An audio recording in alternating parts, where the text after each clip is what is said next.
Underground magical water tank. Police की कुछ गाड़ियां तेजी से सड़क पर जा रही थी।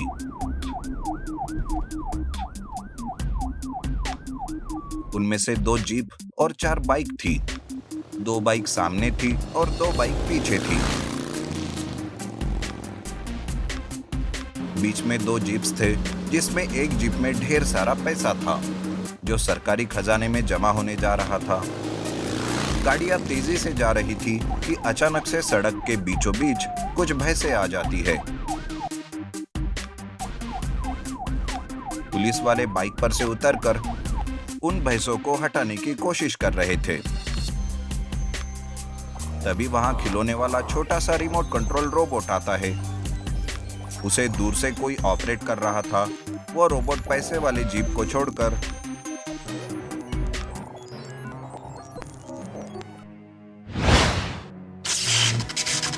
दूसरी जीप के पेट्रोल टैंक में मिट्टी भर देता है और सामने के 2 बाइक के टायर पंक्चर कर देता है।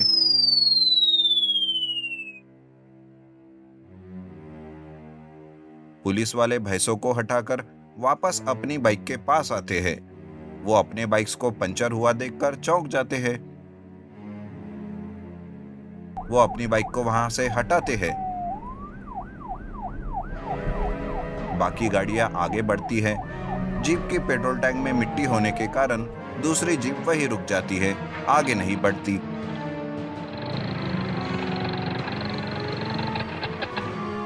पैसे वाली जीप आगे चली जाती है। उस पैसे वाली जीप के पीछे 2 पुलिस वाले बाइक पर जा रहे थे और थोड़ी दूर जाते ही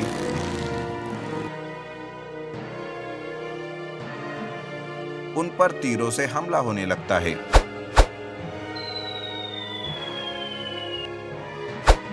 तीर लगकर पुलिस वाले बेहोश हो जाते हैं।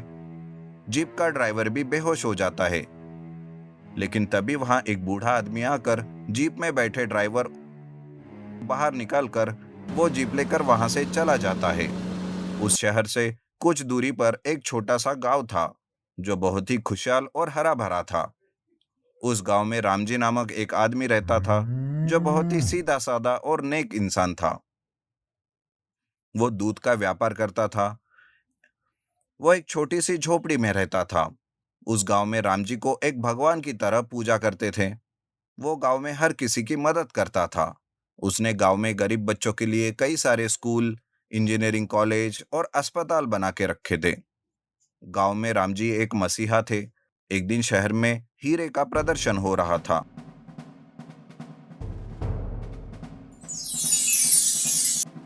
वहां पर बहुत सख्त पहरा था। दूर दूर से लोग उसे देखने आ रहे थे।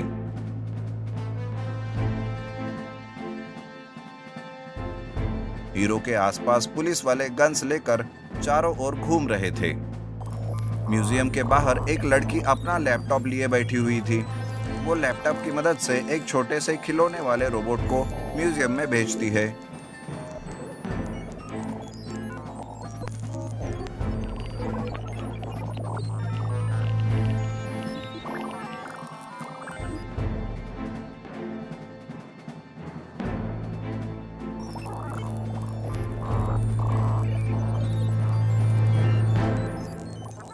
और वो बाहर बैठकर सारे म्यूजियम को देख रही थी।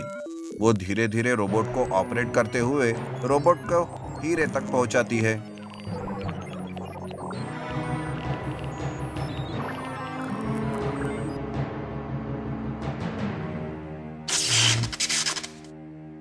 और वो उस रोबोट को ऑपरेट करते हुए उस हीरो को चुरा लेती है। जैसे ही रोबोट हीरा लेता है, सारे म्यूजियम में अलार्म बजने लगते हैं। बाहर बैठी लड़की तुरंत अपने रोबोट को बाहर ले लेती है। जैसे ही रोबोट बाहर आता है, म्यूजियम के दरवाजे अपने आप बंद हो जाते हैं। वो लड़की रोबोट लेकर वहां से चली जाती है। वो लड़की हीरा लेकर राम जी के गांव आती है और वो एक अंडरग्राउंड मैजिकल वाटर टैंक के पास जाती है। वो वाटर टैंक ऊपर से दिखने में एक साधारण वाटर टैंक लग रहा था। वो लड़की अपने लैपटॉप को खोलती है और उसमें कुछ बटन दबाती है। वो अंडरग्राउंड मैजिकल वाटर टैंक का पानी गायब हो जाता है। और उसमें एक कमरा नजर आने लगता है।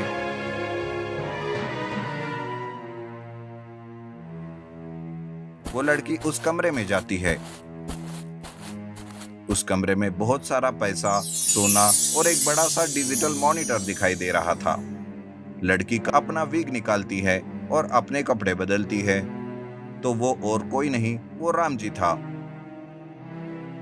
इधर शहर में पुलिस कमिश्नर बहुत परेशान थे कि आखिर ये चोरियां कर कौन रहा है। वो अपने टीम के साथ एक मीटिंग लेता है और कहता है, अगले महीने मैं रिटायर्ड होने वाला हूँ, उससे पहले मैं चोर को पकड़ कर रहूंगा। कि तभी उतने में कमिश्नर को एक फोन आता है। हेलो। हेलो कमिश्नर साहब, मैं जानता हूँ कि आप एक ईमानदार और सच्चे पुलिस ऑफिसर हो। मैं आपको कल होने वाली चोरी के बारे में बताता हूँ। अगर रोक सको तो रोक लो। कल वर्मा के घर ठीक 10 बजे चोरी होने वाली है। ऐसा कहकर वो आदमी फोन रख देता है।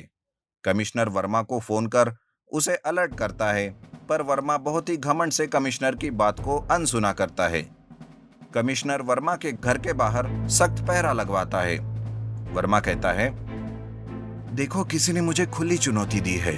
वो मेरी सारी संपत्ति को लूटना चाहता है। मैं चाहता हूँ कि उसे जिंदा मेरे सामने लाओ। अगले दिन ठीक 9:50 पर वर्मा का फोन बजता है। हेलो। तुम्हारे सारे पैसे ट्रांसफर हो चुके हैं, चाहे तो चेक कर लो। ये सुनकर वर्मा घबरा जाता है और तुरंत अपना अकाउंट चेक करता है। उनमें से एक भी रुपया ट्रांसफर नहीं हुआ था। ये देख वर्मा खुश हो जाता है। फिर ठीक 10 बजे फोन आता है। हेलो। वर्मा, सड़कों पर भीख मांगने के लिए तैयार हो जाओ। अरे कौन है बे तू? फोन कट हो जाता है। वर्मा अपना अकाउंट फिर से चेक करता है। उसके अकाउंट में एक भी रुपया नहीं था। वर्मा जोर से चिल्लाता है। कमिश्नर और बाकी के लोग अंदर भाग आते हैं। वर्मा अपने आदमियों से कहता है, देखो, वो कमीना जो कोई भी हो, उसे जिंदा मत छोड़ना, मार डालना। सर, थोड़ा हौसला रखिए, हम उस चोर को जरूर पकड़ लेंगे। अरे कमिश्नर, मुझे तुझ पर भरोसा नहीं है। मैं अपना काम खुद कर लूंगा। कमिश्नर वहां से निकलकर बाहर आता है। वर्मा के आदमी चारों ओर ढूंढ रहे थे। तभी वर्मा के एक आदमी की नजर कार में लैपटॉप लिए बैठे एक पंडित पर पड़ती है। वर्मा का आदमी जोर से चिल्लाता है, अरे वो देखो, वो आदमी यहाँ कुछ कर रहा है। कमिश्नर और वर्मा के आदमी अलर्ट हो जाते हैं और जैसे ही वो कार के पास आने लगते हैं कि तभी कार में बैठा पंडित एकदम से कार स्टार्ट करता है और बहुत ही तेजी से वहां से निकल जाता है।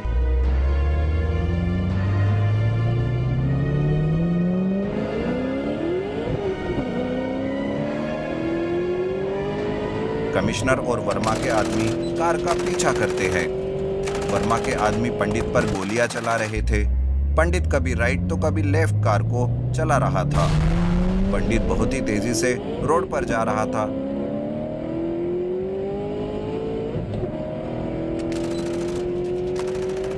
और लोगों को देखते हुए बहुत ही सावधानी से कार को तेजी से चलाता है। रास्ते में एक लड़की सड़क पार कर रही थी कि उसे वर्मा के आदमियों की गोली लग जाती है। वो लड़की कोई और नहीं, कमिश्नर की बेटी थी। कमिश्नर अपने बेटी को देखकर एकदम से गाड़ी रोक देता है और इधर पंडित भी अपनी कार रोक लेता है।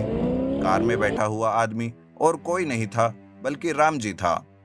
कमिश्नर शीशे में से रामजी को देख लेता है और रामजी एक पल के लिए वहां रुकता है और तेजी से अपनी कार लेकर चला जाता है। कमिश्नर अपनी बेटी को अस्पताल में एडमिट करता है। कमिश्नर की बेटी का ब्लड ग्रुप बहुत रेयर था। ब्लड बैंक में इस ग्रुप का ब्लड नहीं था। कमिश्नर बहुत परेशान था। इधर रामजी भी अपने अंडरग्राउंड मैजिकल वाटर टैंक के पास आकर उसे रिमोट से ऑपरेट करता है।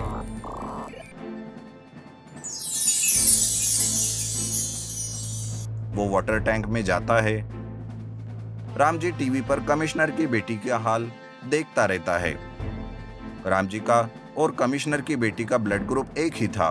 वो तुरंत हॉस्पिटल जाता है और वो उस लड़की को अपना ब्लड देता है उस लड़की की जान बच जाती है।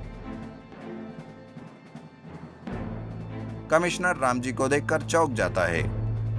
कमिश्नर रामजी के पीछे पीछे उसके गांव जाता है। रामजी के पीछे उस अंडरग्राउंड मैजिकल वाटर टैंक के पास जाता है।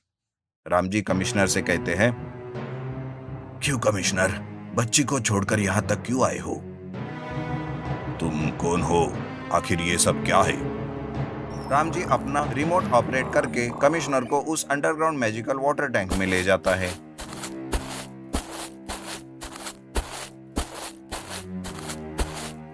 कमिश्नर वाटर टैंक के अंदर देखकर चौंक जाता है। रामजी कहते हैं, ये सारा पैसा सिर्फ और सिर्फ गरीब बच्चों की पढ़ाई और गरीब लोगों के इलाज के लिए है। मैं नहीं चाहता कि जैसे मेरा भाई फ्री सीट के लिए मर गया वैसे कोई और मरे। वैसे मुझे एक बात बताओ, तुमने वर्मा के पैसे कैसे ट्रांसफर किए? उसके ऑफिस के टेबल के ऊपर जो एसी है उसमें एक छोटा सा कैमरा लगाया है। उस कैमरा की मदद से मैंने उसका पासवर्ड जाना और पैसे ट्रांसफर किए। देखो, एक कमिश्नर होने के नाते मुझे तुम्हें गिरफ्तार करना होगा, लेकिन एक आम इंसान के नाते देखा जाए तो तुम एक अच्छे इंसान हो। तुम जैसे लोगों की इस दुनिया को जरूरत है। मैं चलता हूं। ऐसा कहकर कमिश्नर एक डेड बॉडी को एनकाउंटर करके फाइल क्लोज कर देता है।